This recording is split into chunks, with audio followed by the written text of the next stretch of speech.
ayé ọmọ Odùduwà kí ló wá dé o.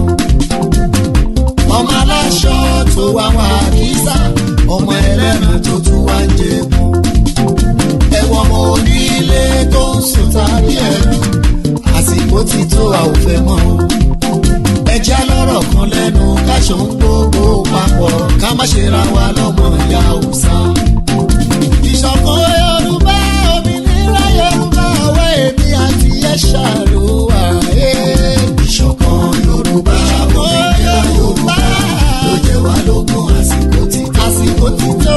ìṣọ̀kan Yorùbá, òmìnira Yorùbá, ló jẹ́ wá lógún àsìkò ti tó. àìrìnpọ̀ ọmọ ejò ló ń jẹ ejò níyà, ló ń fi ikú pa wọ́n òbí o. tọ́ka bá ṣíwájú o, tèrè tẹ̀lé tí paramọ́lẹ̀ tó tún bá tẹ̀lé. ọlọ́dẹ náà dá tá a dojú kọ wọ́n, ẹ̀tẹ́ ló máa bá bọ̀. tọmọ Ọ̀yọ́ bá tẹ̀ lọ́mọ Ògùn, tọmọ. Dandex the PT creator. Yorùbá ní mi tọkàntọkàn, ọmọ Odùduwà ní mi. Yorùbá ní mi tọkàntọkàn, ọmọ Odùduwà ní mi. Yorùbá ẹ ronú jinlẹ̀ o, ẹ jẹ́ a jọ fìmọ̀ ṣọ̀kan. Dúró lórí Odùduwà nation, òmìnira làwa ń fẹ́. Gbé kémi gbé kájọ gbé, láò fi délẹ̀ ìlérí. Gbé kémi gbé kájọ gbé, láò fi délẹ̀ ìlérí. Tẹ̀yìn nítumọ̀ òmìnira ló dálé lórí. ọ̀rọ̀ ẹ̀sìn kọ́ ni tèyí, mi ò bọ́rọ̀ ẹ̀sìn wá rárá. àìlásọ lọ́rùn pàkà sówó lápérò fáwọn kan. wọ́n fẹ́ máa tẹ̀ wá mẹ́rẹ̀ o, Yorùbá ẹ jẹ́ a gan. Odùduwà nation ló bá wa Yorùbá pátá. Yorùbá ti lé 70 million, a lè dá dúró. kí kálukú sọ̀rọ̀ lọ́tọ̀ọ̀tọ̀ ká mẹ́rẹ̀ ta ó jẹ. àìṣerú ẹ má sọ wá dẹrú, ṣe ti gbọ́. Solidarity forever. Solidarity forever. Solidarity forever. We shall always fight for our rights. Yorùbá ní mi tọkàntọkàn, ọmọ Odùduwà ní mi.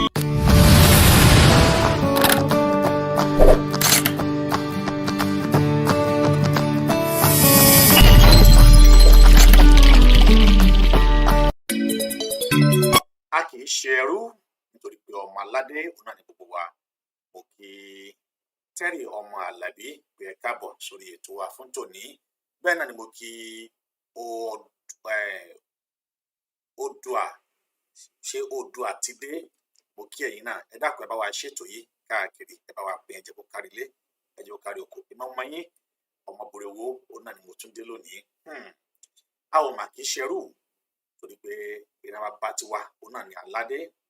a ò kì í ṣerú, ọmọ aládé ni wá. lórí ètò wa fún tòní, ọ̀rọ̀ sunukun bẹ́ẹ̀ láti wá pé kí ni ìdí tí wọ́n ṣe pa Bọ́lá Ìgè?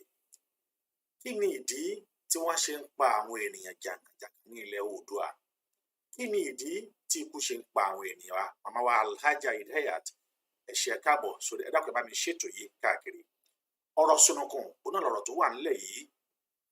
kí ni ìdí tí ikú ṣe ń pa àwọn ènìyàn wa? mo jókòó, mo sì ń kọ́lẹ̀, mo bẹ̀rẹ̀ tí ń kọ bóyá bí almost like 40 àwọn tí wọ́n ti kú lórí ọ̀rọ̀ Yorùbá nation, lórí ọ̀rọ̀ Yorùbá Nàìjíríà yìí kò níye. tí wọ́n ti pa lápasáyé bẹnu wọn, ilé tí wọ́n ti pa lápasọ̀rọ̀ bẹ̀rẹ̀, ilé tí wọ́n ti pa wà nù wọn. kí ni ìdí tí ikú ṣe ń pa àwọn ènìyàn yìí? ó yẹ kájọ ìrànà ọ̀rọ̀ yìí wò, ó yẹ kájọ wò ó, kájọ fi ọgbọ́n àgbà kájọ fi gbé. ó yẹ kájọ fi ọgbọ́n kájọ gbé pé kí ni tí àwọn ènìyàn wa, kí ni tí wọ́n ṣe, kí ni ẹ̀ṣẹ̀ wa tí wọ́n fi ń fi orúkọ báyìí kàn wá, kí ni ń tààrà nígbà wọn. ẹ wò ó, ẹ jẹ́ ká kọ́kọ́ kọrin àkọwọlé wa náà. mò ń bọ̀, mi ò tí ì dé.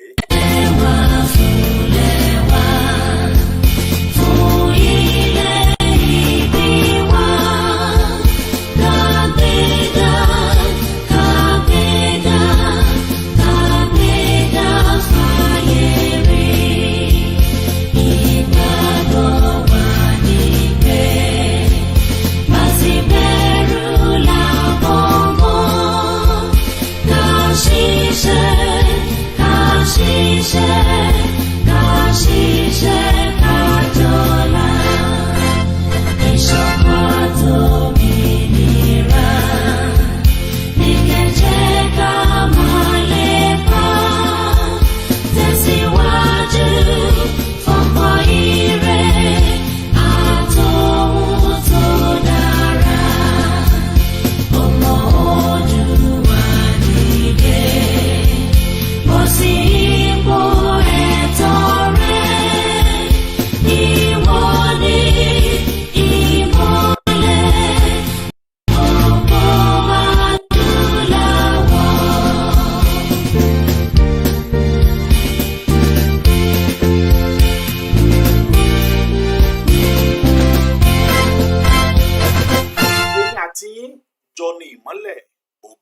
adúláwọ̀ èmi àti rẹ ni ìmọ́lẹ̀ ògo adúláwọ̀ èmi àti yín jọ ni ìmọ́lẹ̀ ògo adúláwọ̀ torí pé ìmọ́lẹ̀ ni wá a ò kì í ṣe ẹni òkùnkùn ìdí nìyí tó fi jẹ́ wípé ó nira fún àwọn kan tí wọ́n pera wọn ní ẹ̀yà Yorùbá tí wọ́n pera wọn ní ọmọ Yorùbá tí wọ́n pera wọn ní Yorùbá tòótọ́ ó nira fún wọn láti pé kí wọ́n yọ̀ǹda Yorùbá kí ó máa lọ láyọ̀ àti àlàáfíà tí a bá wò ó ọ̀rọ̀ Yorùbá fẹ́ lọ yìí kì í ṣe tí àwa ṣẹ̀ṣẹ̀ wá gbé lónìí ohun tó ti ń bẹ náà bàbá tó bí wa tí wọ́n nífẹ̀ẹ́ ọmọ Oòduà tọkàntọkàn ohun tó ti ń bẹ nínú àwọn ọmọ káàárọ̀ oòjíire ṣáájú tí wọ́n ti lọ tó jẹ́ wípé ìfẹ́ ọmọ káàárọ̀ oòjíire ń bẹ lọ́kàn wọn ó wà nínú àyà wọn tó ti jẹ́ pé wọ́n ti ń pòǹgbẹ wọ́n sì ti ń sọ àsọtẹ́lẹ̀ fún wípé tó bá máa tó dídà àkókò yìí àwọn ọmọ Yorùbá wọn ó gbára wọn kúrò àwọn ọ̀rọ̀ yìí ti ń wáyé kódà tá a bá lọ wo ọ̀pọ̀lọpọ̀ inú ìwé bàbá Bísí Àkàndé àwọn náà ti sọ̀rọ̀ yìí pé Yorùbá yóò pín tí kò bá sì lè sọ́jọ́ rìn ṣùgbọ́n nítorí pé ọ̀pọ̀lọpọ̀ àwọn àgbàlagbà wọ̀nyí nísìnyí wọ́n ti jẹ dòdò bí ẹni jẹ dòdò lábà aládàdó tí wọn ò wá lè sòdodo mọ́ wọ́n ti rí pé wọ́n ti ń gba àbẹ̀tẹ́lẹ̀ kódà ìfúndu ẹni tó ń contest fún president sì yẹn tí a mọ̀ sí Bola Ahmed Tinubu ogun ti sọ ń gbà kan rí pé I don't believe in one Nigeria. He said it that I don't believe in one Nigeria, but instead of him to walk toward that direction of his aim and objective, but he always changes direction. Okay, if I cannot be able to do this, let me join them. And then which is it is far wrong from what we expected from them. It is far wrong from the plan that we youth even have for them. It is far wrong from the way we appraise them, from the way we see them in our front as elders. It is far wrong from their belief. But all of them forgotten all what they have said in the past that always come true, which is what we are facing now. We are facing now pé Yorùbá ṣetán láti lọ. But none of them even could believe that it will so go far to this extent. They were shocked. They were shocked because they don't believe it. Ó ti wá dé ó ti dèrè gbangba ti dẹkùn kedere ti bẹ̀ wò irúkú wo ló pa Bọ́lá Ìgè àwọn wo ni wọ́n pa Bọ́lá Ìgè ǹjẹ́ wọ́n kàn ti rí àwọn tí wọ́n pa Bọ́lá Ìgè wọn ò rí wọn lábẹ́ ìjọba ta ni wọ́n ti pa Bọ́lá Ìgè ṣẹ́rí ọ̀pọ̀lọpọ̀ ẹlòmíì yóò lo ilé ayé yìí ṣùgbọ́n kò ní rí ọ̀run lò ọ̀pọ̀lọpọ̀ ẹlòmíì nínú àwọn ènìyàn wọ̀nyí látàyé kí wọ́n tó kú Ọlọ́run yóò sì máa fi ìyà iṣẹ́ ọwọ́ wọn yóò máa fi jẹ wọ́n torí pé wọ́n ti wu ìwà ìkà wọ́n ti gbin èṣù ìkà wọ́n ti gbin ọ̀rọ̀ ìkà wọ́n ti jẹ́ kí àwọn ènìyàn rí wọn gẹ́gẹ́ tó yẹ pé Ọlọ́run ni wọ́n kódà wọ́n á tún máa wòran gẹ́gẹ́ tó yẹ pé ó ní agbára ju Ọlọ́run lọ wọ́n á máa ríra wọn bí ẹni tó jẹ́ pé ó ní àṣẹ lẹ́nu ju ọba tó ṣẹ̀dá wọn lọ wọ́n á máa ríra wọn bí ẹni tó jẹ́ wípé kò sí ẹnikẹ́ni tó lè mú wọn kò sí ẹnikẹ́ni tó lè fọwọ́ kàn wọ́n kò sí ẹnikẹ́ni tó lè dí wọn lọ́wọ́ wọ́n á máa ríra bí ẹni tó jẹ́ pé gbogbo ohun táwọn bá ti ṣe àṣegbé ni Ọlọ́run ọba tó dá wa yìí nìkan náà ni ọba àṣegbé ọba tó yẹ kó lè ṣe ohunkóhun nígbà tí ẹnikẹ́ni ò ní mọ̀ lẹ́yìn Ọlọ́run ó tún máa jẹ́ torí pé gangan ni Ọlọ́run kò dẹ̀ sí ọba kankan tó lè fi gbàgbà pẹ̀lú ẹ̀ kò sí ọba kankan tó lè fi gbàgbà pẹ̀lú ẹ̀ ó láti sọ fún àwọn ọ̀dọ́ wípé ẹ jẹ́ ká jìnnà sí 2023 election ní agbára Ọlọ́run gbogbo apápátá lájọ rí òpin ọdún yìí àti rí náà today is 30 tomorrow is 31st àjọ máa jọ rí òpin ọdún láyọ̀ àti àlàáfíà ṣé ẹ wá rí tá a bá wá bọ́ sínú ọdún tuntun pèrè ya 2022 tá a bá bọ́ sínú ọdún 2022 ọ̀tọ̀ ní topic tá a máa treat throughout the year yẹn tí a ó fi parí 2022 topic kan so òun náà la máa treat topic ẹyọ kan láwọn máa fi ṣe awareness fún àwọn ọmọ wa wípé ẹ má ta ọjọ́ ọ̀la yín fún àwọn politician yìí ẹ má ta ọjọ́ ọ̀la yín ẹ má ta ohun tó jẹ́ pé ta ló sọ fún wọn pé wọn kò lè padà di president ta ló sọ pé tí a bá gba Yorùbá nation ìwọ gẹ́gẹ́ ò lè padà di senator ta ló sọ fún wọn pé tá a bá gba Yorùbá nation ìwọ gẹ́gẹ́ fún alára ẹgàn ò lè padà di governor ìyàn àti ebi tí wọ́n fi ń pa yín lónìí wọ́n ti bá yín réjọ tó bá wá di next year tó ti kù gẹ̀rẹ́gẹ́rẹ́ kú wọlé yìí wọ́n á bẹ̀rẹ̀ sí ní fún yín lówó. Wọ́n sọ wá di ọ̀bọ tí wọ́n ń fi ebi pa, wọ́n sọ wá di ajá tí wọ́n ń fi ebi pa, tí wọ́n ń pẹ́ pé nígbà tí ebi bá pa wá tán a ò ní kọ̀ láti jẹ oúnjẹ ọ̀tá wa. Ọ̀tá ni wọ́n jẹ́ sí wa, ṣùgbọ́n wọ́n á wà bí àgẹ́gẹ́ bí ọ̀rẹ́, wọ́n á máa bẹ̀rẹ̀ sí ní fún wa lóúnjẹ. Ṣùgbọ́n ohun tí wọ́n ń fún wa yìí, owó tí wọ́n ń fún wa yìí, how many years la fẹ́ fi lò ó? Ǹjẹ́ owó yìí, ǹjẹ́ èmi àti ẹ lè ná fódìdí ọ̀sẹ̀ kan? Ǹjẹ́ a lè ná fódìdí oṣù kan? Wọ́n á fún yín ní 2,000 pẹ̀lú one mọ̀tínà ẹyọ kan. Those so-called politicians, they always know how to deal with us. They have known our weakness that when they staff us, by the time they staff us, they will come around within ourselves, give us 2,000 with one Martina. How many years do you want to spend 2,000 with one bottle of Martinas? Is it possible for you to spend it within 1 hour? But they will give you this to collect your glory for 4 years. And then they are earning money. Corruption in everywhere. They are earning money. Then why are still making corruption? Why are still looting our money? They have their salary every month. They have allocation every month. They have wardrobe allowance every month. They have food allowance every month. They have changing allowance every month. But despite that, they are still looting our money. Then who is corrupt? Who is corrupt? Who is committed a crime? A daughter or a man who committed a crime in order to feed his family. Is it corruption? We all need to look at this very well. Ó yẹ ká wò dáadáa ẹni tó lọ ṣe aburú látàrí kí àwọn family ẹ̀ kí wọ́n lè wà, kí wọ́n lè jẹ, kí wọ́n lè mu. Yàtọ̀ sí àwọn tó yẹ pé wọ́n ti wà nínú owó wọn tó wá ṣaburú. Wọ́n ti wà ńbẹ̀, wọ́n tó wá ṣe aburú. Ẹ jẹ́ ká sọ wípé no election in 2023. We all have to fight together. This is our journey that we need to go together. And then this message is going direct to all our youth out there. The youth have to think. They use youth to fight each other. Do you remember? Those who you are fighting today are your friend tomorrow. Àwọn tí wọ́n máa ní kẹ́ lọ bájà yìí, tí wọ́n á kó ìbọn, tí wọ́n á kó àdá fún àwọn ọ̀rẹ́ tẹ́ jọ wà nígbà tí àwọn olóṣèlú yìí ò tí ì rí yín ni.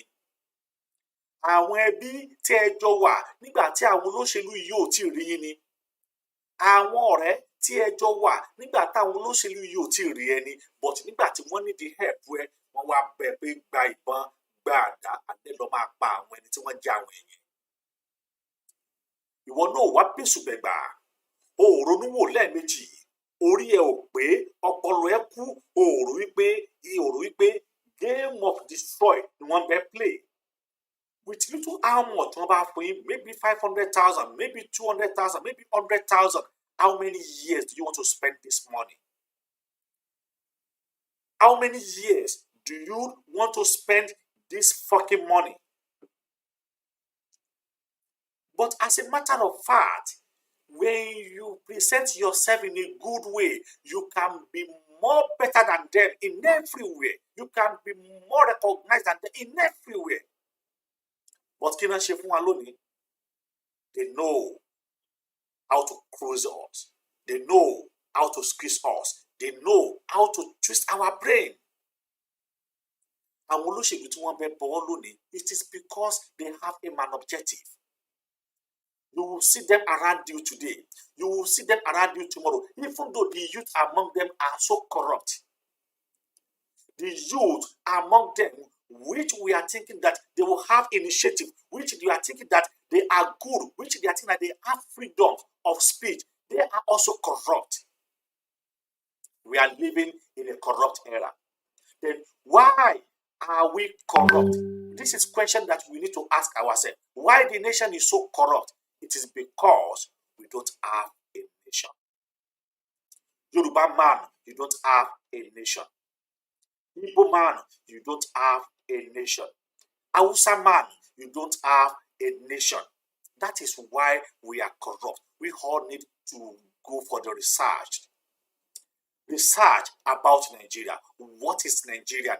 all of you are educated, but we forget to place our own education into our country. Why is it this country it is dry? Why is it this country it is full of blood? Why is this country it's so suffering? Do we ask of that? Do we ever go to Google and search for that? If you do that, you will realize that Nigeria is not a nation. And then it is Nigerian, it is not a nation. Killing people, killing innocent people, killing innocent people, and that blood of innocent people are moving around that country, are also tied in the neck of that country, are also waiting for that country to sink into the water, ocean that will never rise again. Those of you that still believe in one Nigeria, you are just wasting yourself for nothing. You are messed up, you are wasting yourself for nothing. Nigerians cannot be great. I am telling you today, write it down as I'm telling you. Today is 30th December 2021. That Nigerians cannot be great. The greatness of that country is already wiped away. Tell me how that country will be great. When thousands of youth were killed in Lekki Tollgate, fighting for the freedom, fighting for the better life, fighting for the good governance. And then they were killed without even thinking twice. Ask me, are they be their children is out there fighting for their freedom? Are they be their children and then they shoot them and then they kill them like that? They kill you and I in order to make their children to survive. And then why are we still following them? Now they came out, they want peace work out. A governor in Lagos State, he wants peace work out. For peace can never reign in that nation. The peace of that nation is wiped. The peace of that Lagos State is gone. They know that the peace is gone. Everybody that is working in Nigeria from one place to another is just working like a ghost. They have staffed everybody. Hunger everywhere. How much is bar? How much is one sachet of pure water? A sachet of pure water is 20 naira. Oh my God. Sachet of pure water. Tell me how much it is. One congo of gari. One congo of gari now. Is that the changes that we fought for? Is that the changes that we fought for? Then the bandits are everywhere, the kidnapping are everywhere. Even though the atrocity is so huge that, then tell me, is that what we fought for? Even though during the Jack Jonathan, the corruption is still minimized. But go and see what is happening in our government today. Go and see how these Fulani are looting our resources. Go and see how these Fulani are looting our money just for the nothing. And then the corruption is high rate. And the Nigerian is suffering. Nigeria is suffering in another country. They did not even give them the visa anymore, especially in Dubai now. Dubai is even though it is a way for them to leave home and escape from poverty, so they can be able to feed their family. But if your tenure is expired, if your visa is expired from the company that you're working with, there is no renewal for Nigeria again. Then what else? They have to go back home and suffering again. We don't supporting our youth. We don't put our youth into a fasting. The government doesn't think about you and I. The government doesn't even know whether we are exist or not. But what they know is to be in that high table and embezzle our money. Then how long we will go to continue like this? How long we will going to continue like this? Let us stand up and fight for what belongs to us. As a matter of fact, let us stand up. Youth, my question is directed to the youth. Let us stand up and fight for what belongs to you and I. The country that gives a peace, the country that give equal right, the country that give the first imprint to the youth, the country that understand your language. Tell me, what language are you speaking in Nigeria? What language? What language? What is our food? What is our culture? What is our heritage? We don't have. It is time for every one of us to wake up from our slumber. It is time for every one of us to really understand that why are we in this mess? Why both of us are in this mess? We are in this mess because we don't have a leaders. We are in this mess because we don't have a nation. We are in this mess because we don't have people around us that can lead us to a safe land.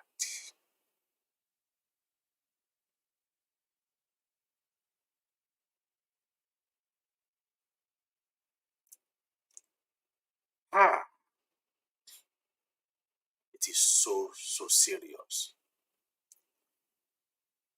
It is so serious. It is so serious that we are facing the challenges today. The challenges that we are facing today, it is caused by the youth, and we need to solve the problem. We need to solve the problem. And then how can we solve it? Youth, let's work as one. Youth, let us stand as one unity. Ẹ má jẹ́ kí àwọn olóṣèlú yìí, ẹ má jẹ́ kí wọ́n tún divide wa. Ẹ má jẹ́ kí wọ́n divide wa. Wọ́n pa Bola because Bola was fighting for Yoruba nation.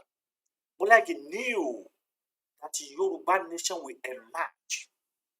Bola mọ̀ pé Yoruba nation yóò wá. He said it in one of his conference. Pé àwọn ọmọ wa tí wọ́n rí jájẹ. Can you imagine? Ẹ wo bí máa ṣe analyze ọ̀rọ̀ yìí. Ó ní àwọn ọmọ wa tí wọ́n ní iṣẹ́ lọ́wọ́ tí wọ́n rí jájẹ. Ó ní wọn yóò dìde láti jà fún òmìnira ilẹ̀ Yorùbá. Ẹ jọ̀wọ́, ṣó lè Sunday Igboho ṣé kò rí jájẹ ni? Ṣé kò lówó lọ́wọ́ ni? Ṣé kò rí náà ni? Ó rí náà, ó rí lò ó tún ní owó lọ́wọ́, but ó dìde. Ó dìde láti ṣe kí ni o? Láti jà fún òmìnira ilẹ̀ Yorùbá. Ó dìde láti jà fún òmìnira ilẹ̀ Yorùbá, ilẹ̀ ibi tí wọ́n ti bí. Kò bẹ̀rù, kò wo towó tóun ní, kò wo ti ọlá tóun ní, kò wo ti ipò tóun wà. Ó sọ wípé àníṣe mo fẹ́ jà fún ìran Yorùbá, ìran Yorùbá gbọ́dọ̀ gbérí.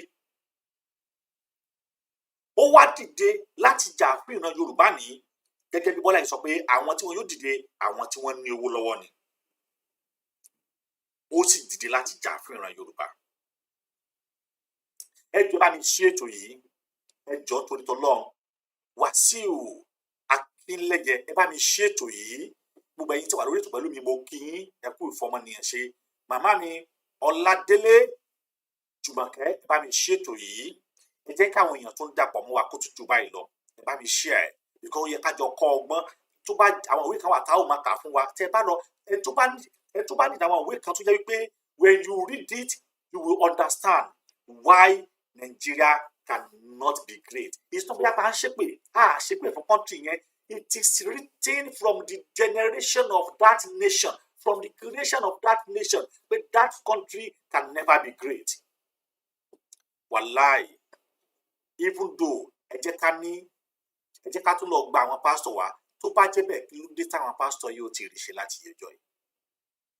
All the miracles they are performing, fake and original miracle, why they did not perform a miracle to Nigeria?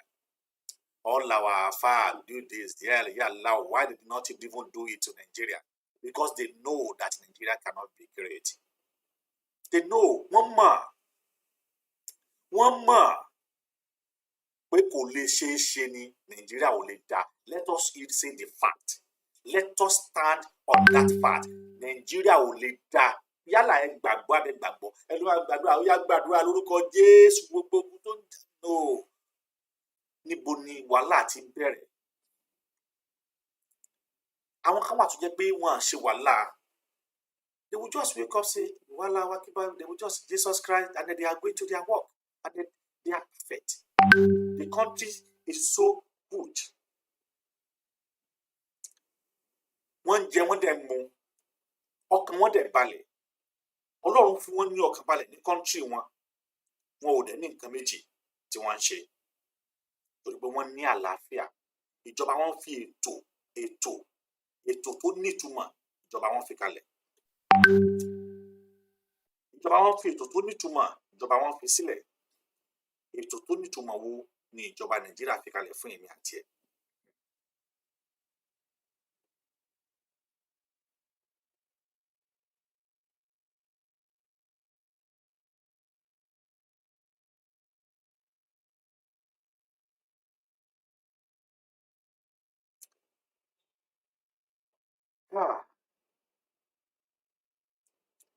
Níbo gan ò là ń bá yàrá lọ?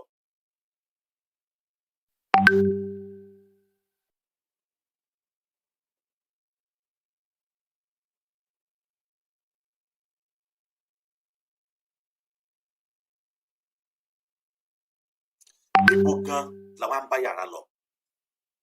Níbo gangan òun náà níbi táwa gangan lọ fún alára wa? Níbo gangan níbi tájọ́ ń lọ tá ń rè? Whereas à ń pera wa ní nation. Ẹ jẹ́ àwọn àti ẹ̀jẹ̀ ká mọ̀ báyìí. Kí ni wọ́n ń pè ní orílẹ̀-èdè? Bọ́lá Ìgè kú nítorí orílẹ̀-èdè ẹ̀. Kí wá ni wọ́n ń pè ní orílẹ̀-èdè? Kí ni tá ń pè ní orílẹ̀-èdè? Orílẹ̀-èdè òun náà ní ẹ̀yà tí wọ́n kóra wọn jọ papọ̀, tí wọ́n jẹ́ ẹ̀yà kan náà, tí wọ́n ní ìṣe kan náà, tí wọ́n ní ọ̀rọ̀ kan náà, tí wọ́n ní oúnjẹ kan náà, tí wọ́n jọ ń ronú bákan náà. A nation òun ni wípé we have the same culture, the same language, the same plot, the same reason. Ẹ sọ fún mi, kí ni the same reason tí Yorùbá àti Ìgbò ní? Kí ni the same reason tí Yorùbá àti Haúsá tí wọ́n ní? Kí ni reason tí Yorùbá àti Fúlàní tí wọ́n ní? Àwùjọ ní nǹkan papọ̀. Then why are we deceiving ourselves that we are one nation? Gbogbo ẹ̀yin tẹ́ ń pariwo one nation. Tí ẹ gbádùn o. Ẹ gbádùn kìí ṣe pé ẹ gbádùn o. Ara yín ni ò yá o. Gbogbo ẹ̀yin tẹ́ ń pariwo Nàìjíríà one nation o. Ẹ gbádùn. Ìṣe bí a pé ẹ gbádùn ṣùgbọ́n ara yín ni ò yá. Títí kan àwọn tí wọ́n ti jẹ́ past president gan, wọ́n gbádùn ṣùgbọ́n ara wọn gan ò yá. Because wọ́n mọ̀ wípé Nàìjíríà kìí ṣe one nation. Because àwọn gẹ́gẹ́ wà lára àwọn ẹni tó lè gbé wọ́n da Nàìjíríà rú lónìí. Àwọn gan ni the first problem star ní Nàìjíríà. Àwọn gan ni ẹni apànìyàn. Ẹbí wọn léèrè. Lábẹ́ ìjọba wọn ni Bọ́lá Ìgè ti sùn. Lábẹ́ ìjọba wọn ni Bọ́lá Ìgè ti di òkú. Kí ni wọ́n rí ṣe sí? Àwọn gan ni ẹni apànìyàn. Bọ́lá Ìgè sí wọn sí kí ló jẹ́? Bọ́lá Ìgè was serving him. That is justice ta ní Nàìjíríà ni wọ́n dẹ̀ pa nígbà tí a bá lè wọlé pọ̀dé Anthony General. Nígbà tí a bá lè wọlé pọ̀dé Anthony General lábẹ́ ìjọba tó pèrè ẹ̀ ní ìjọba ọmọ ìjọba aráàlú. Why are we talking? Wọ́n wá bọ́ sálò ni wọ́n sọ pé I don't believe in Yoruba nation. Then I will never see. Yes, of course, because he knows that Yoruba nation is one of the great nations so far in the world, and they don't want it because you don't want they'll be left aside. People are not nígbà wọn, ilẹ̀ Yíbò ò ní gbà wọn níbo fẹ́ kí wọ́n sá lọ. They have nowhere to run to. They too will become our slave. That is why we have a huge enemy on this Yoruba nation. But how can we fight our enemy? It is when we come together as one body and they fight as a team. We need to fight as a team.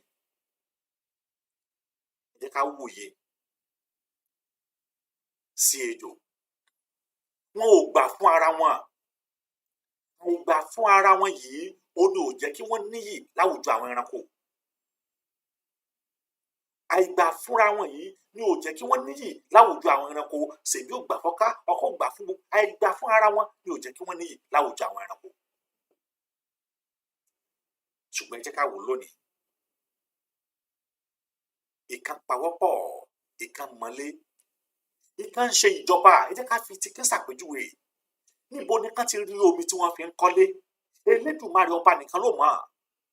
Láàárín ìkan yìí wọ́n ní àwọn sójà tí wọ́n ń ṣọ́ra wọn, tó jẹ́ wípé wọ́n jẹ́ ògbóǹtarì sójà tí wọ́n ń ṣọ́ àwọn ènìyàn wọn, tí ò sí ẹnikẹ́ni tó lè dọ́dọ̀ wọn. Bẹ́ẹ̀ ò ní wọ́n ní àwọn òṣìṣẹ́ tí wọ́n ń ṣiṣẹ́ nínú wọn. Ìkan ní ọba kan wà tó ń jẹ tó mu láàfin ẹ̀. Ìkan níyàwó wọ́n ń gbé láàfin ọba ìkan. Wọ́n sì ń ṣe ìjọba wọn létòlétò, ṣùgbọ́n wọ́n ṣera wọn ní ìṣọ̀kan, wọ́n ṣera wọn ní ẹyọ kan. Ẹ jẹ́ káwa náà ká ṣera wa ní ẹyọ kan. We need the youth at this time around. Ọdún ayọ̀ ni gbogbo wa yóò ṣe. Ṣẹ́ríà 2022 táwọn ọlọ́kan yìí, it will be a serious year so far. It will be the year that we need most. It will be the year that we need most to gain our freedom back.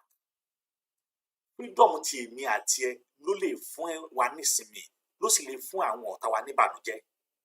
Because nígbà tí èmi àti ẹ bá ti gba òmìnira, àwọn tí wọ́n fẹ́ lò wá gẹ́gẹ́ bí instrument irin èṣù, tí wọ́n fẹ́ lò wá láti wọlé election, tí wọ́n fẹ́ lò wá láti pé kí èmi àti ẹ wá lọ gbé bàtìrà wa, ojú ti tì wọ́n. Ó dọmọ wọn mélòó?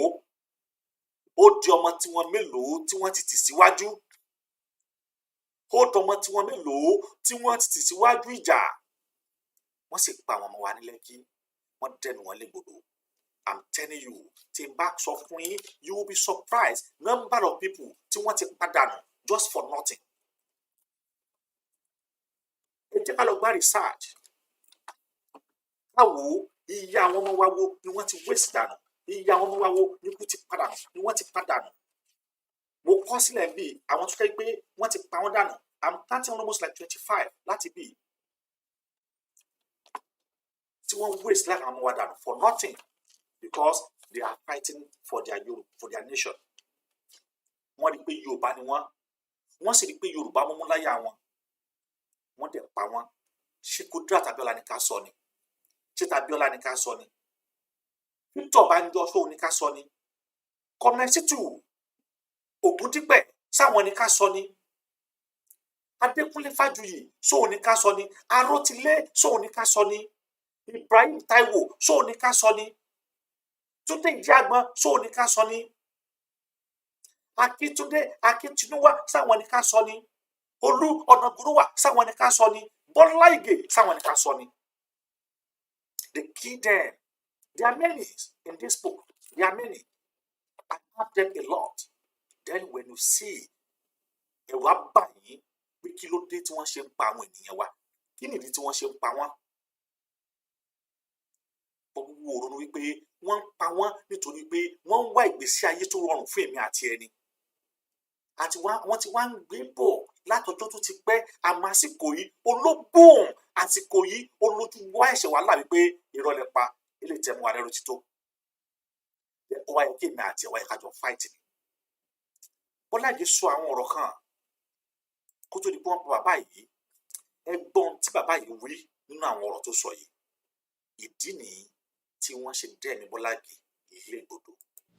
Àwọn kan jẹ́ àwọn ọmọ wa tí wọ́n ní iṣẹ́ dáadáa lọ́wọ́ tó jẹ́ pé inú wa sì dùn wípé Ọlọ́run bùkún. Ọ̀pọ̀lọpọ̀ wọn ti bá ọkàn wọn dá májẹ̀mú wípé ní agbára Ọlọ́run by 2000 AD òmìnira máa dé fúnlẹ̀ káàrọ̀ sílẹ̀.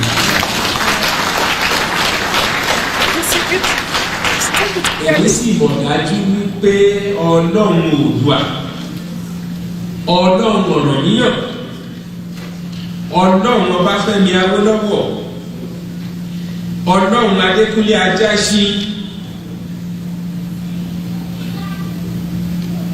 amúwadé ilẹ̀ tuntun náà nígbì tí ẹ̀gbin ìyà àti ìrẹ́jẹ kò ní sí fún ọmọ káàárọ̀ òjíire mọ́. Please, do you see how Bola is analyzing the new nation, Yoruba nation? At what that time? Ìgbà wo ni? Ọdún wo ni? Who can predict? Even the nigga tí wọ́n ṣe program, mi ò mọ ọdún yìí. Èmi gan tí wọ́n ṣe program, mi ò mọ ọdún tí Bola sọ̀rọ̀ yìí. Ọdún wo ni Bola sọ̀rọ̀ yìí? Àwọn ilé ti rí fíṣàn ṣáájú fíṣàn. Wọ́n ti rí ìmọ́lẹ̀ ṣáájú ìmọ́lẹ̀. Wọ́n ti mọ tí ó padà wá ṣẹlẹ̀ ṣáájú kó tó wá ṣẹlẹ̀. Ṣùgbọ́n wọ́n mọ̀ pé tí wọ́n bá ń bẹ láyé lónìí, wọ́n á jẹ́ kí wọ́n rí ṣe. Tí wọ́n bá mọ̀ wípé Professor Banji Akintoye yóò padà wá dìde fún Yorùbá nation ni ó ṣeéṣe kí wọ́n ti gbẹ̀yìn bàbá náà. Ó ṣeéṣe kí wọ́n ti pa bàbá ọ̀hún, ṣùgbọ́n bàbá yẹn fi ara ẹ̀ pamọ́. Ọlọ́run tó wá fi pamọ́ wípé ìwọ nìkan tó kù iṣẹ́ ó gbé Yorùbá nation ó sì já. Àwọn wọ̀nyí ta ni wọ́n bá mọ̀ wípé wọ́n pa àwọn ni àwọn ọ̀rọ̀ kan wà tí wọ́n ní sọ. Wọ́n mọ̀ọ́mọ̀ pa wọ́n nítorí pé wọ́n pé èròǹgbà ọkàn wọn ni pé wọ́n fẹ́ Yorùbá nation. Wọ́n ń fẹ́ orílẹ̀ tuntun tó máa jẹ́ ọmọ Yorùbá káàárọ̀ òjíire níbi tí a ti ń wọ agbádá, níbi tí a ti ń lo ìlẹ̀kẹ̀, níbi tí a ti ń dé fìlà, níbi tí a ti ń wọ aṣọ aláràbarà, níbi tí a ti ń fi aṣọ àdìrẹ́ dára. They know that is why they killed him. Let us continue. Tàbá ń sọ̀rọ̀ nípa ilẹ̀ ìlérí tí a fẹ́ lọ yìí. Ó ní tí a bá ń sọ̀rọ̀ nípa ilẹ̀ ìlérí tí a fẹ́ lọ. Oh my God, this is wonderful. This is wonderful. Ó ní tí a bá ń sọ̀rọ̀ nípa ilẹ̀ ìlérí tí a ń lọ yìí. Why ọmọ Yorùbá ẹ jẹ́ ká jí. Ó ní tí a bá ń sọ̀rọ̀ nípa ilẹ̀ ìlérí tí a ń lọ yìí, tí a bá ń sọ̀rọ̀ nípa orílẹ̀-èdè tuntun tí a ń lọ yìí, ẹ jẹ́ ká jọ máa jọ gbọ́ lọ. Àwọn tí ọ̀rọ̀ òye wọ́n máa kù bí egbére.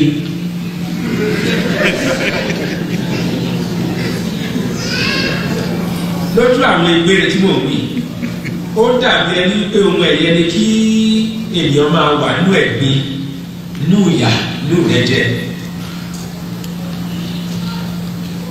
A bá sì fojú wo kì í ṣe àwa Yorùbá nìkan nìyà ń jẹ ní Nàìjíríà. Bí Yorùbá ti bọ̀ wọ́n ní àrùn tó ń ṣe ojì náà ló ń ṣọ̀ọ́dún. Ohun tó ń ṣe Abọ́yadé ń kọ́ owó ọláyà ló ń ṣe. Ìyà tó ń jẹ Ṣógbẹ̀yìn l'Abẹ́òkúta ń kọ́. Òun náà ló ń jẹ Súlè ní Kòńtàgó.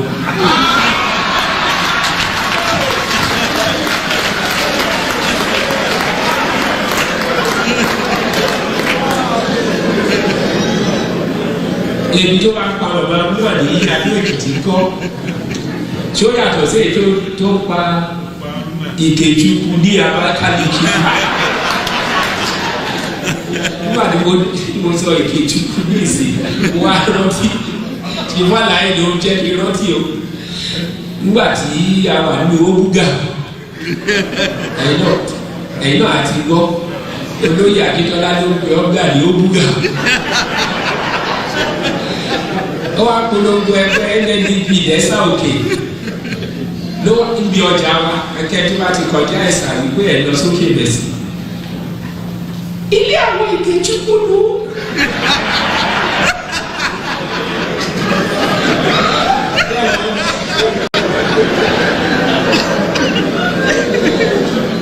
Ìjẹ́bọ̀ àwọn aláìsí action group àti NCNC àwọn adé ọgbà àgbà yẹn ló bá kúkú mú ìgbé àti ìtúkú ló bá pa á pọ̀.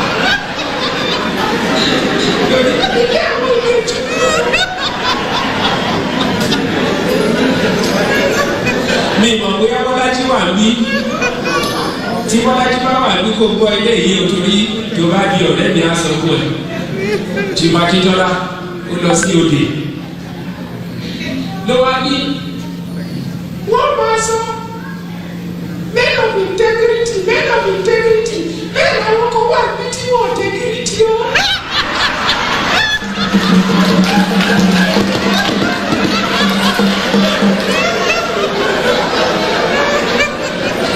Wọ́n á ti ṣe òfin gbọ́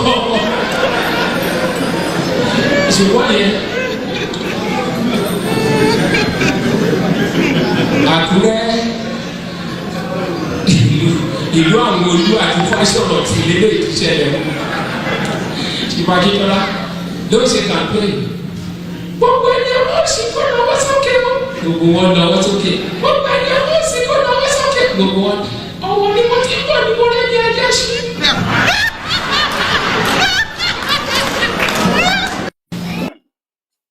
ẹ wò ó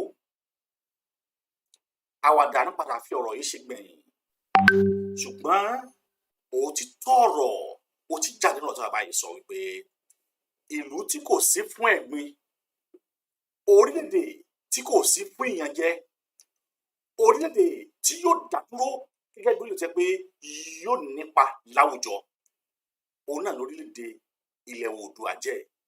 Ọ̀pọ̀lọpọ̀ àwọn awòràwọ̀ ni wọ́n ti wò ó.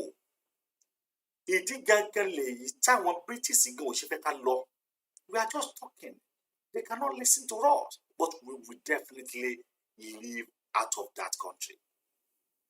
Má padà kúrò lára Nàìjíríà ni, torí pé tó dájú tó yẹ gbogbo wa ni pé a ó padà kúrò. Ẹ jẹ́ kí gbogbo wa ká jọ fi ìmọ̀ ṣọ̀kan wípé ìpolongo ìbò èyí tó pọ̀ wẹ́rẹ́wẹ́rẹ́ yìí kò ní wáyé.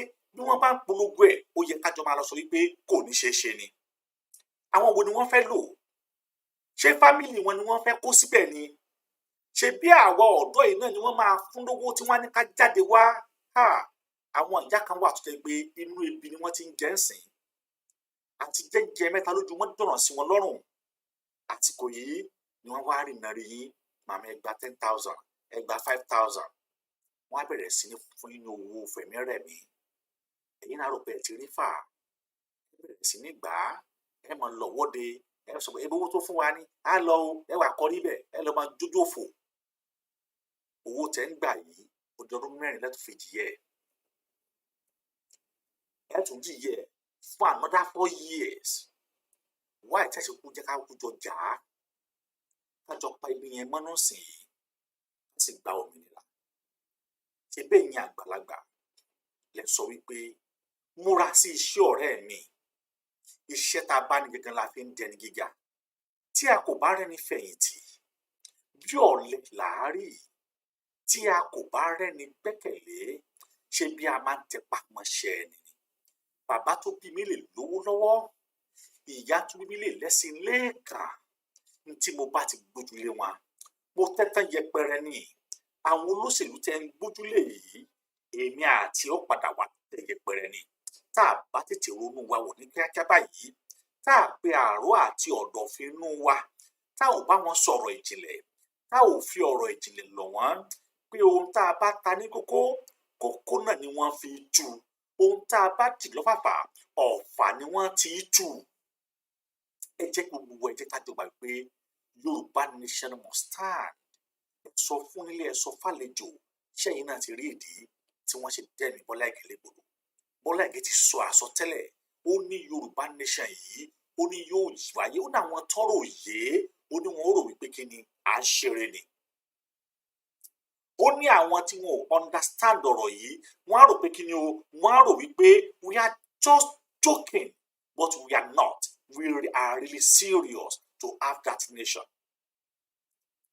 We are serious to have our own nation. The key Bola Ìgè. Awolowo died because of Yoruba nation. Many more died silently because they want a better life for their people. They want Awolowo. Sometimes àwọn kan sọ pé Awolowo ṣe mistake, which is right, okay. The madman made a mistake by joining us together as a nation. Tí wọ́n sọ fún ní conference l'Amẹ́ríkà wípé why can't you people go? Wọ́n sọ fún Awólọ́wọ̀ pé Awólọ́wọ̀ kí ló dé ẹ̀yin yẹn máa lọ náà ẹ ti ṣèjọba yìí náà ẹ ti ṣèjọba yìí in the second republic ẹ rí ṣe you run a better government during the western region, you people should go. But who sọ pé no, we will wait for our brother. And then from the beginning, from day one, Hausa have never agreed to join us. They have not, even though including the Fulani, they have not. Go back to the history. Let us go and read the history very well. They have not. But British help them because they know that they have nothing, because they don't have anybody who are educated, who are professors. They don't have. They don't. They are thinking they will be sidelined. So they are clamoring to go. Hausa conjunction with Fulani in 60s. They are clamoring. They wanted to leave. They don't want anything to join us together, either Yoruba or Igbo. They wanted to go on their own. But British helped them because they keep on crying. They don't want that country called nation. But British promised them they will give them the power to rule. And then they are using that power. That is why Usman Danfodio can say that they will use the maximum one low south as willing tools to gain, to conquer the land that belongs to us, the land that belongs to my generation, the land that belongs to me, and then you said you want to conquer it. You have failed. Even though let thousands of Obasanjo support you, you have failed. Even though let thousands of Yoruba who are hiding support you, you will definitely fail. You can never conquer Yoruba. Write it down. You can never conquer us. We are all women. And we own that nation. Our land nation yìí, ilẹ̀ bàbá tiwa ni. Mi ò kọ́ sí Sokoto. Mi ò lọ Kaduna kí n lọ máa pààyàn bẹ́ẹ̀. Why are you coming to my own territory to then victimize me? Because wọ́n mọ̀ wípé àwọn leaders wa ò ní sọ̀rọ̀, wọ́n ti jẹ́ dodo, ẹnu wọn ò lè ṣòdodo. Wọ́n mọ̀ pé àwọn leaders wa wọ̀nyí, wọ́n ti gbàbọ̀dè, wọn ò ní lè sọ ohun tó ń jẹ́ òtítọ́ ọ̀rọ̀. Wọ́n mọ̀ pé àwọn leaders wa wọ̀nyí, wọ́n ti gbàbọ̀dè, wọ́n ti gba àbẹ̀tẹ́lẹ̀, wọn ò ní lè sọ ohun tó ń jẹ́ òtítọ́ àti òdodo ọ̀rọ̀ fún wọn. Then kí lẹ fẹ́ kí wọ́n sọ, ìwà wo lẹ fẹ́ kí wọ́n wù? Irú ìgbésí ayé wo òun gẹ́gẹ́ lẹ fẹ́ kí wọ́n gbé nígbà tó ti mọ̀ wípé wọn ò ní bá yín dá sí, wọn ò ní ṣùgbà yín, wọn ò ní support yín, wọ́n mọ̀ pé wọn ò ní jẹ́ kẹ́ ẹ rí ṣe. Ṣùgbọ́n ọba tó dá ilẹ̀ Oòduà, ọba tó ṣẹ̀dá Oòduà mọ̀ wípé yóò wá sí ìmúṣẹ, ilẹ̀ Oòduà yóò ṣe é gbà, a ó gba ilẹ̀ Oòduà. A ó gba ilẹ̀ Oòduà yóò sì ṣe é gbà.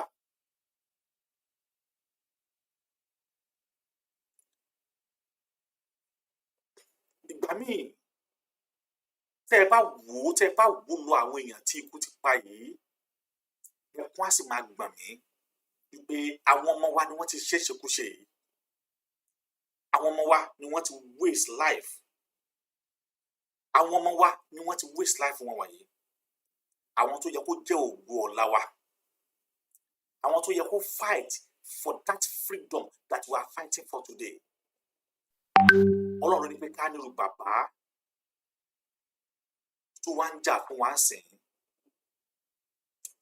Ọlọ́run ní pé ká nírú bàbá Professor Banji Akíntóyè. Kọ́lọ̀ kó bá wa lọ́rẹ̀ ẹ̀mí wọn. Kó bá wa lọ́rẹ̀ ẹ̀mí bàbá yìí. Ọlọ́run ní ká nírú èèyàn bí olóyè Sunday Igboho. Kọ́lọ̀ kó bá wa tú wọn sílẹ̀ níbi tó fi wọ́n pamọ́ sí. Torí pé orí ló fi wọ́n pamọ́. Orí a máa gbé ni pamọ́ nítorí ibi ọ̀la. Orí a máa gbé ni pamọ́ nítorí kí ènìyàn lè bá padà wá jèrè iṣẹ́ tó fẹ́ jẹ. Orí olóògbé olóyè Sunday Igboho pamọ́ ní agbára Ọlọ́run yóò sì jáde láyọ̀ àti àlàáfíà. Bẹ́ẹ̀ ni èmi àti ẹ náà ní ipa tá a lè kó. Èmi àti ẹ náà á ní ipa tá a lè kó láti wípé a jà fún òmìnira ilẹ̀ Yorùbá. Èmi àti ẹ ní ipa tí a lè kó láti jà fún òmìnira tó tọ́ sí èmi àti ẹ. Èmi àti ẹ ní ipa tí a lè kó láti jà fún òmìnira eléyìí tí ó mú kí ìgbésí ayé kó rọrùn fún èmi àti ẹ láti gbé. Ọ̀pọ̀lọpọ̀ àwọn ọmọ wa ni wọ́n ti sùn nínú àgbàrá ẹ̀jẹ̀. Ọ̀pọ̀lọpọ̀ àwọn ọmọ wa ni wọ́n ti sùn nínú àgbàrá ẹ̀jẹ̀. Èmi àti ẹ nípa tá a lè kó. Èmi àti ẹ ní ọ̀nà tá a lè gbà. Èmi àti ẹ ní ohun tá a lè ṣe tá a fi lè bọ́ lọ́wọ́ wàhálà yìí. Èmi àti ẹ ní ohun tá a lè ṣe tí ọ̀nà wa fi lè lójútùú lórí ọ̀rọ̀ yìí. Òun náà ni wípé ká ṣe no to election. ó sì rọrùn fún èmi àti ẹ láti ṣe. Tí èmi àti ẹ bá ti dúró ní ìṣọ̀kan tá a mọ̀ pé ìṣọ̀kan ló yẹ ká jọ ṣe, ó rọrùn fún èmi àti ẹ láti ṣe, ó rọrùn fún èmi àti ẹ láti gba òmìnira ara wa. Ohun tí èmi àti ẹ lè jọ ṣe ni, ọ̀nà tí èmi àti ẹ lè jọ gbà ni, tá a lè sọ wípé àníṣe a fẹ́ dá dúró gẹ́gẹ́ bí orílẹ̀-èdè. A sì lè dá dúró gẹ́gẹ́ bí orílẹ̀-èdè tí a bá ti fi ìmọ̀ ṣọ̀kan, tá a sì dúró ní ìṣọ̀kan, tá a sì gbà wípé ní ìṣọ̀kan òun náà ni èmi àti ẹ yóò dúró. Kí wá ló wá dé tá a ṣe ja ìjà yìí papọ̀, tá a ṣe dúró lẹ́yọ kan? Agbára ń bẹ nínú tí Ọlọ́run bá fún èmi àti ẹ.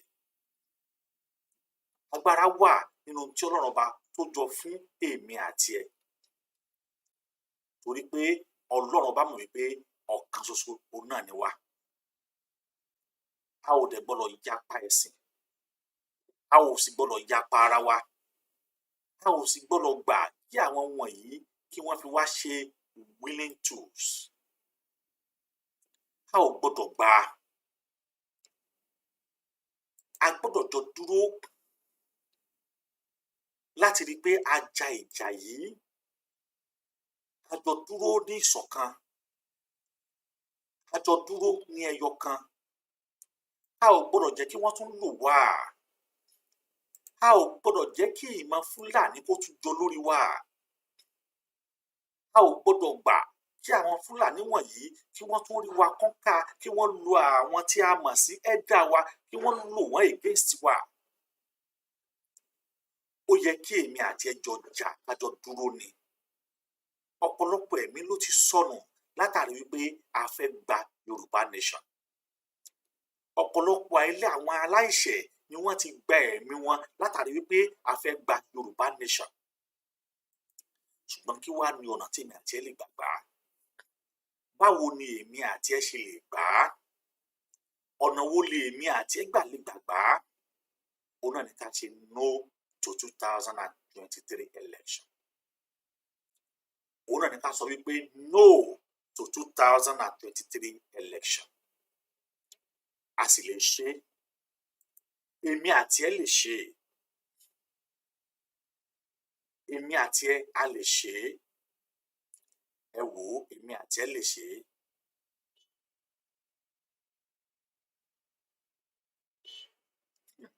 Okoliegos, thank you for joining my program for the first time. You've said a lot. You have said it right.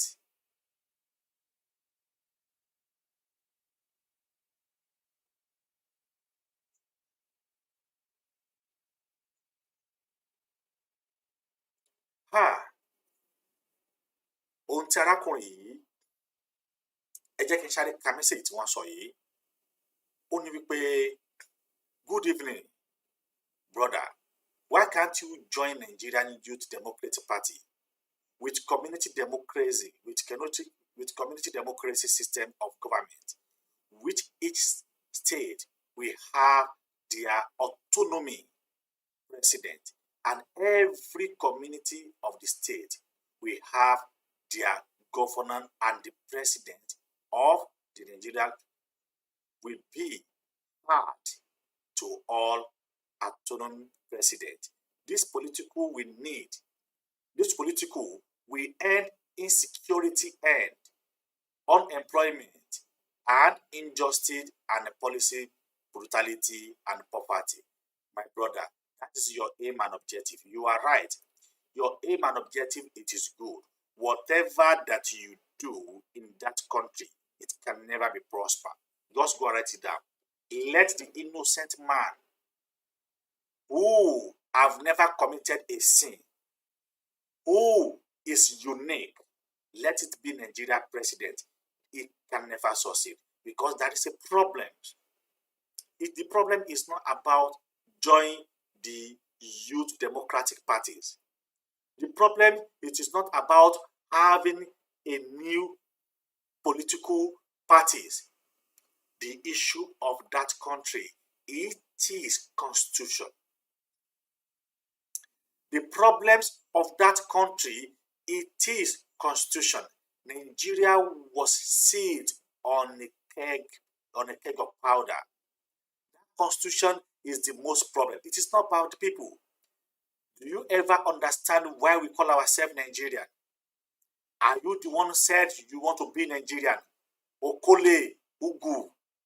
Are you the one said you want to be Nigerian? You are not the one, my brother. I am not the one who said I want to be Nigerian.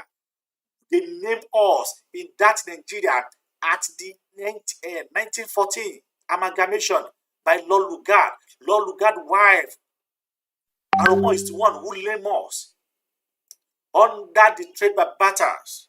That is why he named us Nigerian. It is not you and I said we want to be a Nigerian. Then tell me, what are the constitution that we are using today? What are the constitution that we are using today? Our constitution, it is so stupid. Our constitution is so worst that nobody, even though you are given autonomy to rule your country, to rule your state as a governor, you cannot rule. Tell me. Many governors are good. Many governors want to give their people better life, but they don't have the right and access to their resources. Then how do you form a party in that so-called zoo? I want you to tell me.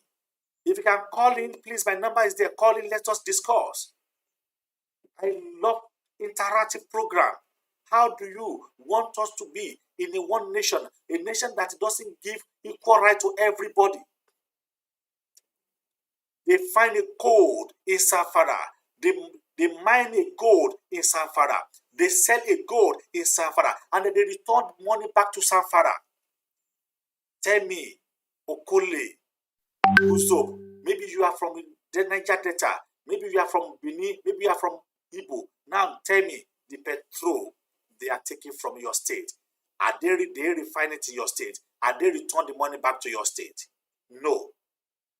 The gold that they are mining in Ife and in Lesha, where I'm from, are they return the money back to the Osun State governor?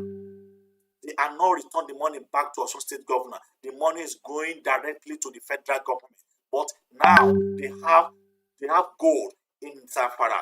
They buy gold in Zamfara, and they return the money back to Zamfara government. That is a system of government. They are always use us as a slave. But who is doing that? It is the constitution.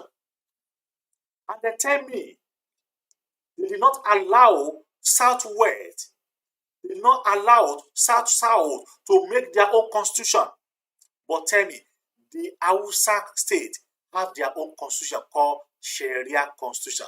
If you don't know, my brother and sister who are watching me today, share this program. If you don't know, Hausa are, let me say northern state.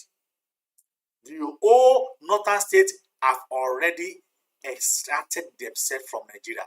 And they did it during the war. They make it during Obasanjo regime. During a man who sold his people. I don't blame. I read some history about Obasanjo. Those people that don't know Obasanjo very well. Obasanjo was the one who arrested Wole Soyinka when Wole Soyinka visited Biafra. Wole Soyinka was a friend of one man. He's a military man. He told Wole Soyinka that there is a war was coming. Wole Soyinka went to Obasanjo to inform him. Then Obasanjo said, Obasanjo said Wole Soyinka should sit down, and then he went to go and call Isiyaradua. I forgot this person. He went to go and call him. He now said Wole Soyinka should repeat what he said. Then Wole Soyinka repeated, and then he said, Ati Yakubu. Then he said Wole Soyinka they should arrest him and they should detain him in prison. That's when Wole Soyinka went to the prison during Obasanjo. Obasanjo is one of the biggest betrayers that we have. He has betrayed so many people.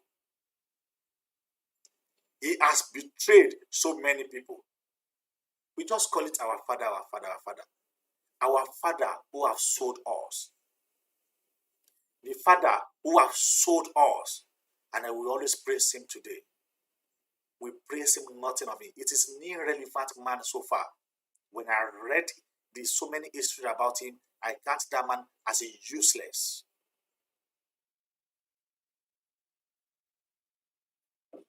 So just tell me, because if Obasanjo did not betray you, Obasanjo was the first civilian government after so many years. He has the right to change so many things. I'm telling you, what we are facing today, Obasanjo bring us there. They gave him the power as a first civilian president. And he has the power to change many things. He has the power to call for Congress. He has the power to change the constitution. He has the power to do everything because it's a military. But what Obasanjo is want? Obasanjo want the whole state to be PDP. He go for the second tenure. He changed the constitution in second tenure. And his plan to go for the third tenure, he will always amend the constitution. As a Nigerian, my brother, since 1914 to 2002, we have been using 9 constitution. I know what I'm saying because I read every day. I go for the research. We have used 9 constitution. Let me start it from 1960, where we had gotten independent. Till this time around, we have been using 6 constitution. And none of these constitution are favor a single person. None of these constitution are favor just ordinary common man who are selling pure water in the road. None of these constitution are favor just ordinary man like you and I who are struggling to make life better for our family. He didn't favor us. He favors some part of the nation. He favors only for the Fulanis and Hausas because they have nothing in their land. The major resources that Nigeria is getting is from southwest and also south-south. Now today, we don't have the right to our life. We don't have the right to our freedom. We don't have the right to what belongs to us. Then, under that same country, under that same blood country, under that same suffering and smiling country, then you are still going to have another party called Youth Party. That is not a youth party. That is a useless party. Whatever the party you call, that is a useless party. Under the Youth Democracy Party, there is nothing like a Youth Democracy Party. It's a useless democracy party. I'm telling you, I'm sorry to say that. But you should go for research very well. Don't fight for your pocket alone. Fight for your brothers. Fight for those who will fight for you when it's a problem. We don't have a nation. Nigeria is trade by barter. Nigeria is a nation. Nigeria was made for trade by barter by British through Niger Company. Go and read the history about Nigeria. We don't have a culture. Nigeria, we don't have our own culture, our own specific culture. We don't have our own specific food. We don't have our own specific cloth. We don't have our own specific identity. But outside country identity identify us as a terrorist, as a criminal, as a looter, as a stubborn, as nothing. Even though within Africa, look at what happened to our children in Congo, ordinary Congo. Look at Congo airport. Look at what happened to our children who are coming from America. They just have transit. Look at how they change them. Look at how they change our people. Look at how they change them. They are ordinary Congo. Look at how they tied our children who are coming from other countries. They are coming from America. They just have transit in a Congo airline. And the plane could not be able to take them back. And then look at how they did to them. And then what I will say, let us forget about that country called Nigeria. Let us have our own nation. We have pastors. We have pastors. I'm not talking pastors. Pastors, SSN, that God bless, they can have 3 jets, they can have 4 jets. Do you think they are real pastors? We have also imam who have jets. Do you think they are real? Those number of pastors, those number of churches that we have in that Nigeria, that country is supposed to be a better country so far in the world. This is have to tell you that God is not with us.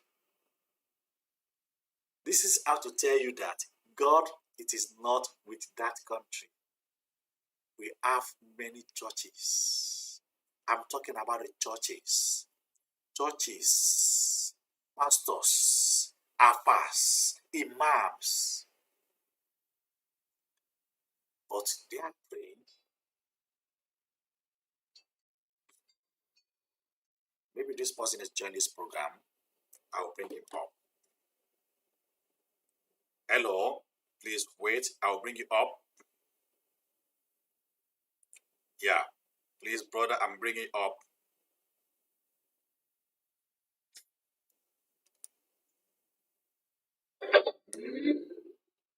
Bluetooth mode.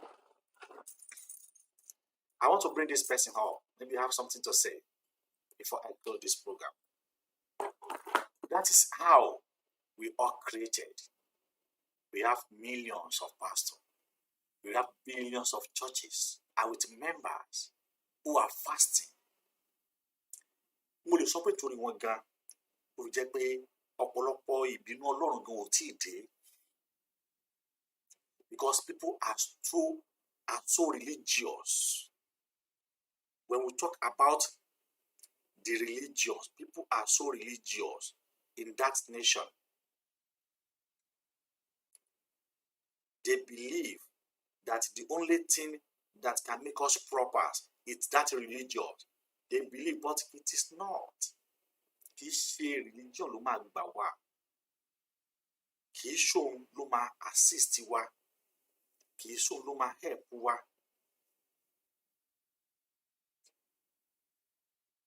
Kì í ṣòun.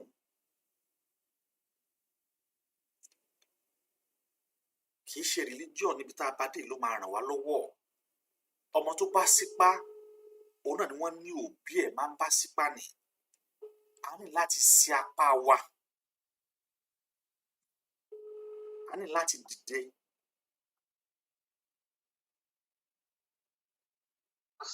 Hello?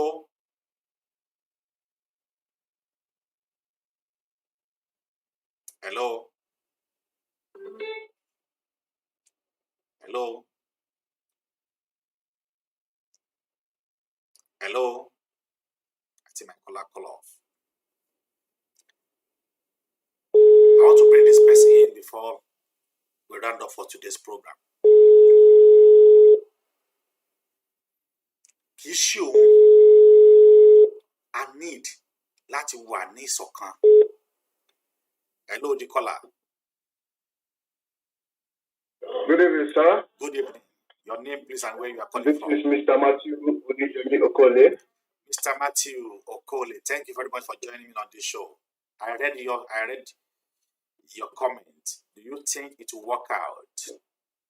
Yes, sir, because I listen to everything that you are saying, I like your program. Thank you, sir. Because I can understand Yoruba very well, What is my own opinion, I believe that we can come together as one Nigerian youth to get what we want, All what we have to do is to drive the bad government of APC and the PDP out from Nigeria.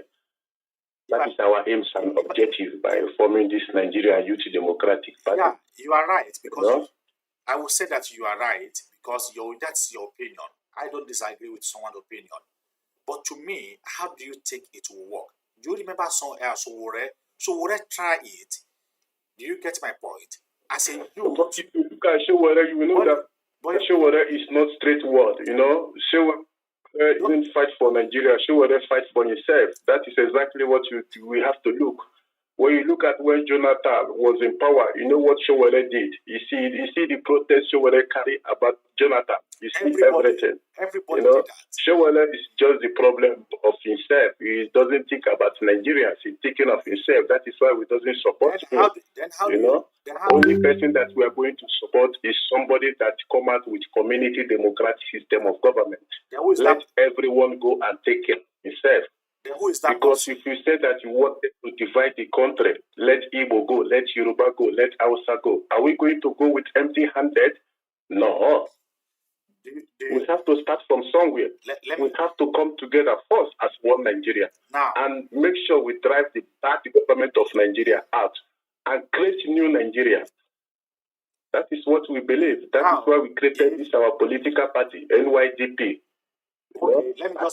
I'm in support of Yoruba nation. I'm in support of Biafra. But how can you get the Yoruba nation? How can you get the Biafra? That is the problem. What strategies do you have to get the Yoruba nation? What is your aims and objectives do you have to get that Yoruba nation? Without coming together as one Nigeria, it will be very, very difficult. It's not difficult. But when we come out as one Nigeria, as community democratic system of government, believe me, we are going to get everything that we want. Do you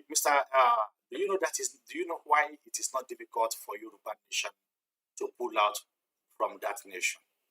It is not difficult because we are going through grassroots awareness.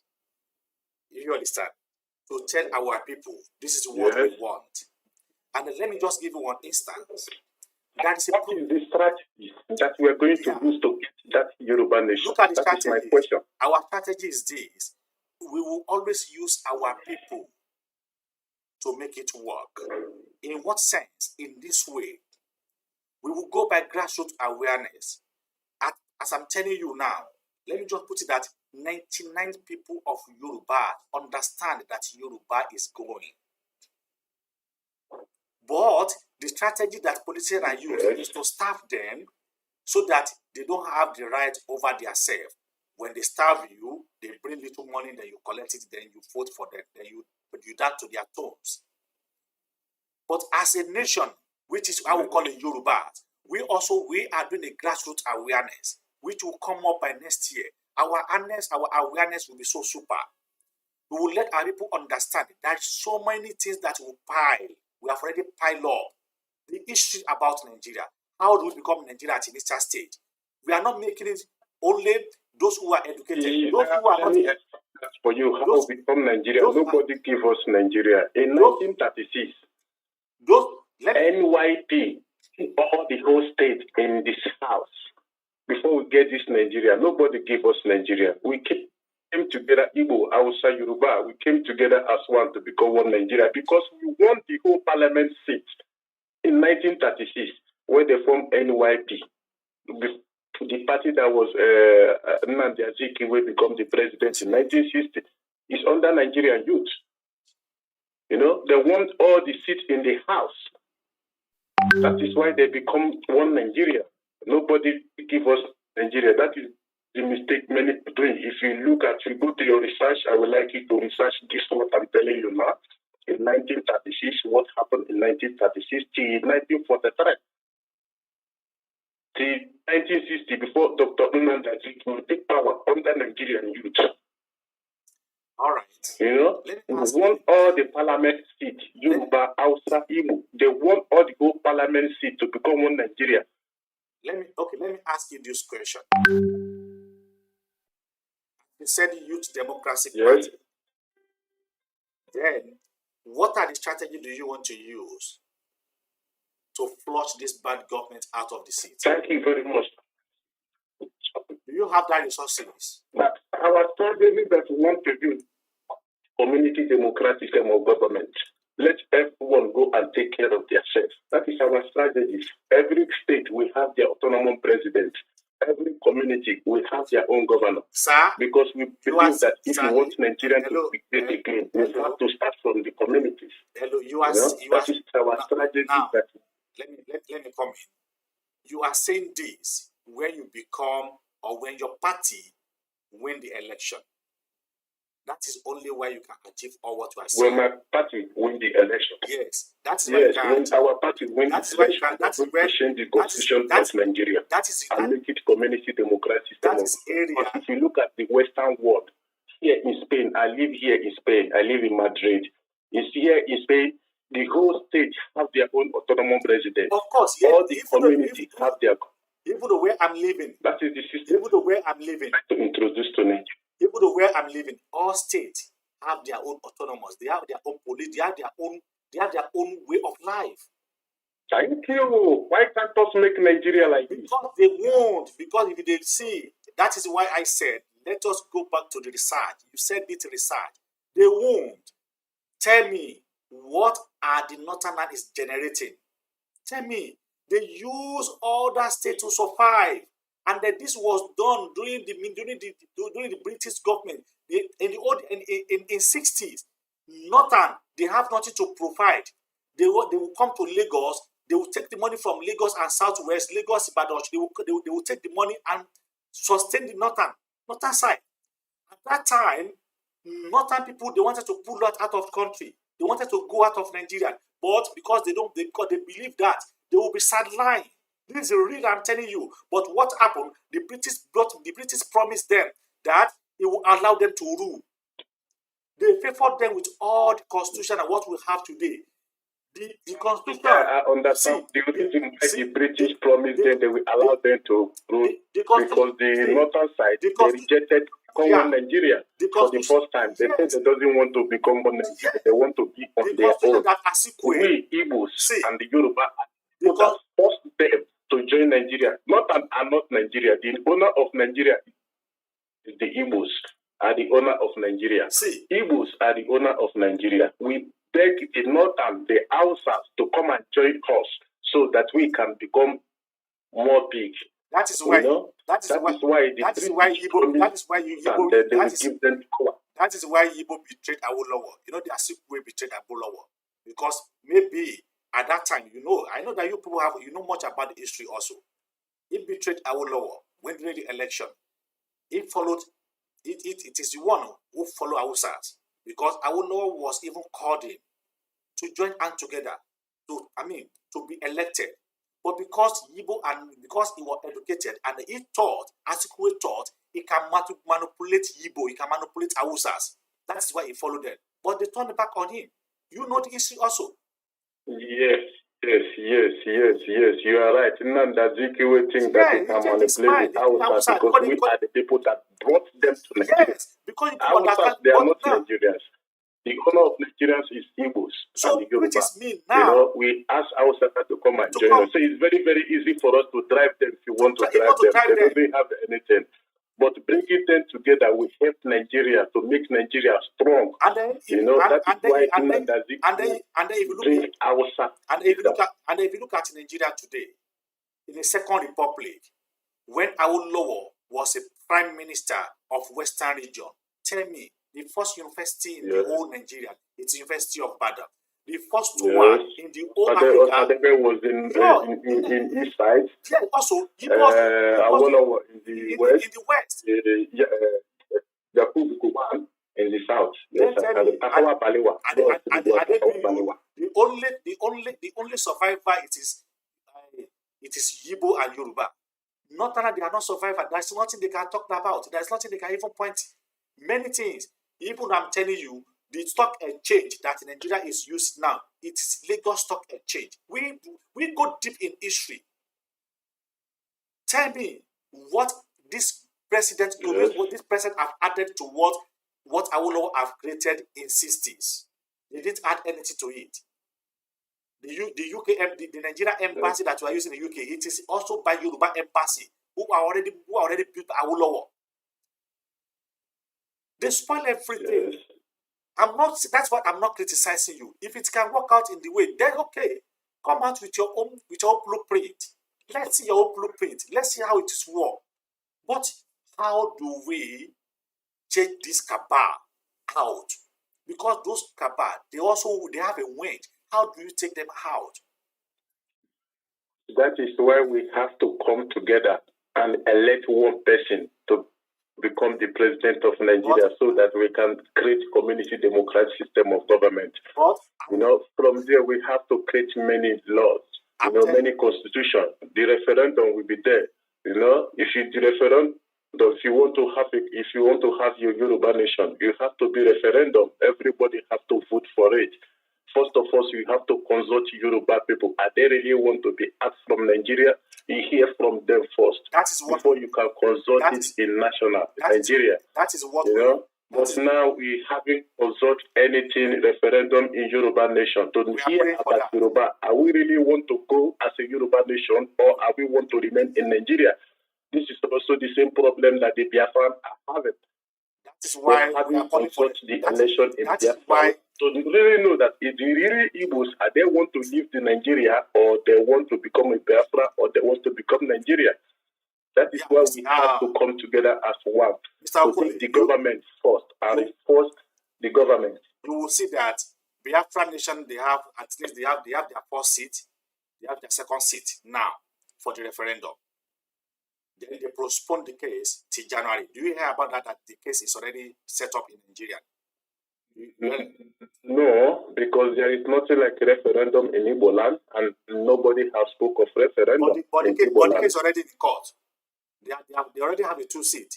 Then they postpone it to next year. Do you hear about that? I have the video clips. No, I never. Oh, I never hear about that. No, I will get a video clip and send it to you. They already appear in a court twice. Then they adjourned the case to next year for the Afra referendum. In Nigeria, there is a case already set up. Maybe you are hearing it for the first time. So the case already set up. The case already set up. They have stated twice. They postpone it to next year. They adjourn it to next year. Many lawyers stand up. I will find it and send it to you, no problem. Even though you can go to the Google or Google to search for it, you will see it there, or YouTube. It's there. So I wish you best of luck. Just search for it. When you see, just say hi to me. Then I will send it to you. You can see that people are working so hard to make sure that if you can have a referendum, even though it will be even more better for your party to emerge, because by that time referendum, all the youth will come together as one party, and it will really, really, really help us to go far, to chase this far out of way. But as a Yorubas, but I'm telling you frankly, as a Yorubas, we always follow one mind. We don't want election. We want a nation, our own nation. As a Yoruba, that's our own belief. But as you, thank you